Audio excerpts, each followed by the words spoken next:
Assalamualaikum warahmatullahi wabarakatuh. Perkenalkan, nama saya Salma Alifa Nurajijah dari Prodi PGSD kelas 1B Sukaraja. Di sini saya akan menjelaskan materi tentang psikologi pendidikan. Langsung saja kita bahas materinya ya. Pengertian psikologi pendidikan. Psikologi secara etimologis berasal dari kata psyche yang berarti jiwa atau nafas hidup, dan logos berarti ilmu pengetahuan. Dari arti kata tersebut, psikologi berarti ilmu jiwa atau ilmu yang mempelajari jiwa. Sedangkan pendidikan berasal dari kata didik, mendidik. Mendidik berarti memelihara dan membentuk latihan. Dalam Kamus Besar Bahasa Indonesia tahun 1991, pendidikan diartikan sebagai proses pengubahan sikap dan tata laku seseorang atau sekelompok orang dalam usaha mendewasakan manusia melalui upaya pengajaran dan pelatihan. Jadi, pengertian psikologi pendidikan itu ialah ilmu yang mempelajari penerapan teori-teori psikologi dalam bidang pendidikan. Dalam psikologi pendidikan dibahas berbagai tingkah laku yang muncul dalam usaha mendewasakan manusia melalui upaya pengajaran dan latihan. Ruang lingkup psikologi pendidikan. Pada dasarnya, psikologi pendidikan mempelajari seluruh tingkah laku manusia yang terlibat dalam proses pendidikan. Pendidikan pada hakikatnya adalah suatu pelayanan yang diperuntukkan pada siswa. Oleh karena itu, dalam psikologi pendidikan juga dibahas aspek-aspek psikis atau gejala kejiwaan yang terdapat pada siswa, terutama ketika terlibat dalam proses belajar. Bahan ajar ini akan membahas tingkah laku yang muncul dalam proses pendidikan yang dikelompokkan dalam pokok bahasan. Itu yang pertama, pengantar memahami psikologi pendidikan, yang kedua gejala jiwa, yang ketiga masalah belajar, yang keempat masalah pembelajaran, yang kelima pengukuran dan penilaian, yang keenam diagnostik kesulitan belajar, dan yang terakhir kesehatan mental di sekolah. Peran dan kontribusi psikologi pendidikan. Psikologi pendidikan sebagai ilmu memberikan sumbangan terhadap pendidikan secara teoritis maupun praktis. Yang pertama yaitu tiap tingkat perkembangan berbeda karakteristiknya.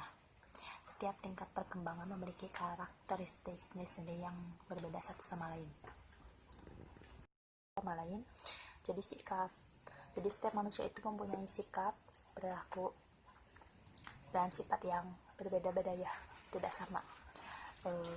Nomor 2, psikologi pendidikan memberikan sumbangan berupa pemahaman secara alami aktivitas belajar di ruang kelas.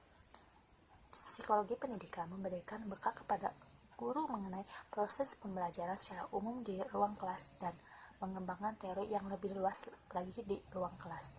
Nomor 3, psikologi pendidikan memberikan pemahaman mengenai perbedaan individual. Jadi hendaknya guru memberikan pelayanan yang berbeda kepada peserta didik sesuai dengan karakteristiknya. Yang keempat, psikologi pendidikan juga memberikan pemahaman tentang metode-metode mengajar yang efektif. Jadi psikologi pendidikan ini memberikan pengetahuan tentang cara mengajar yang tepat dan mengembangkan pola mengajar dengan strategi-strategi yang baru. Yang kelima, psikologi pendidikan memberikan sumbangan kepada guru sehingga mampu memahami problem anak didik dan memahami sebab-sebab timbulnya problem. Masalah sungguhnya ini berbeda-beda dalam pengatasannya ya, tergantung tingkat umur, latar belakang sosial, ekonomi, dan budaya. Yang keenam, pengetahuan tentang kesehatan mental dalam psikologi pendidikan. Jadi supaya guru dapat membantu memecahkan masalah yang dialami oleh para siswanya dan mampu mempersiapkan para siswanya sehingga memiliki mental yang sehat. Yang ketujuh, penyusunan kurikulum hendaknya menggunakan prinsip-prinsip psikologi pada setiap tingkat perkembangan. Materi yang harus diberikan akan berbeda, begitu pula teknik pengajarannya. Yang kedelapan, pengukuran tentang hasil belajar. Dengan pengetahuan tentang psikologi pendidikan, maka guru mampu mendalami hasil belajar siswa, metode, proses pembelajaran maupun performance para siswanya. Yang ke-9, riset.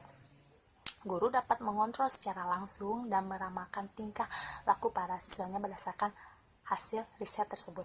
Yang ke-10, bimbingan untuk anak-anak luar biasa. Psikologi pendidikan memberikan pengetahuan dan sangat diperlukan untuk memberikan layanan kepada anak-anak yang jenis maupun anak di bawah normal. Yang ke-11, pemahaman tentang dinamika kelompok. Guru harus mampu memahami dinamika kelompok siswa di dalam kelas beserta kegiatannya secara total, karena hal tersebut memiliki pengaruh yang besar terhadap keberhasilan proses belajar dan pembelajaran. Dan psikologi pendidikan juga memberikan sumbangan terhadap praktik pendidikan, yaitu antara lain problem disiplin guru tradisional dalam membacakan problem disiplin menggunakan hukuman badan. Jadi ya pendekatannya itu yang manusiawi, memberikan siswa yang bermasalah kesempatan untuk berdialog dengan guru, ya. Jadi sharing gitulah ya dengan guru, dengan guru. Dan yang kedua tuh menggunakan audio visual ya sebagai alat untuk mencapai tujuan. Psikologi pendidikan mengembangkan alat berupa audio visual dalam proses belajar mengajar sehingga mempermudah proses pembelajaran. Dan juga yang ketiga, jadwal pelajaran. Adanya jadwal pelajaran agar seluruh materi pelajaran dapat diterima dengan baik oleh siswa. Perlu penyusunan jadwal pelajaran dengan mempertimbangkan tingkat kesukarannya, baik urutannya maupun waktunya. Dan yang keempat adalah administrasi sekolah dan kelas. Jadi di tiap sekolah itu ya ada kayak TU gitu ya.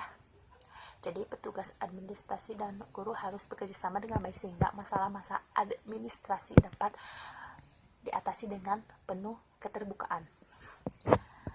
Yang terakhir ini adalah ada tokoh-tokoh yang berjasa dalam perkembangan psikologi pendidikan.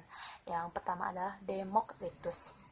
Yang kedua Plato dan Aristoteles. Yang ketiga Jean-Jacques Rousseau.